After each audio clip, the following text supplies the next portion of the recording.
Welcome to the Catman's Spooky Stories. Today is Todd's Nightmare.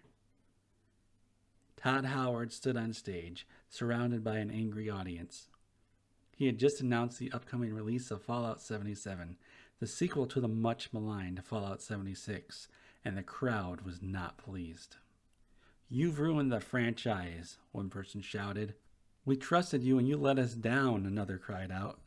Todd tried to defend himself, explaining that the team at Bethesda Game Studios had listened to fan feedback and made significant improvements to the game, but the crowd was having none of it. As they closed in around him, brandishing torches and pitchforks, Todd suddenly realized something unsettling. All of his attackers were exact clones of himself. He tried to run, but the angry mob was too fast. They grabbed him and began to drag him towards a makeshift guillotine that had been set up on stage. Just as Todd was about to lose his head, he woke up. It had all been a nightmare.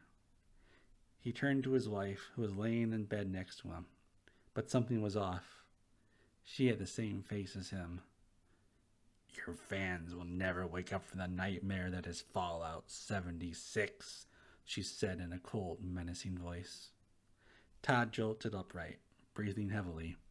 He looked around the dark room, trying to shake off the feeling of terror.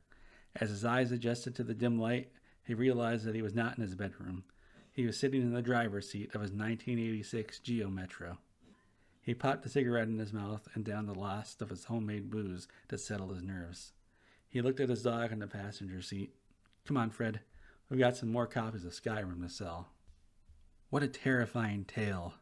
Even after all of that, Todd still wanted to sell Skyrim.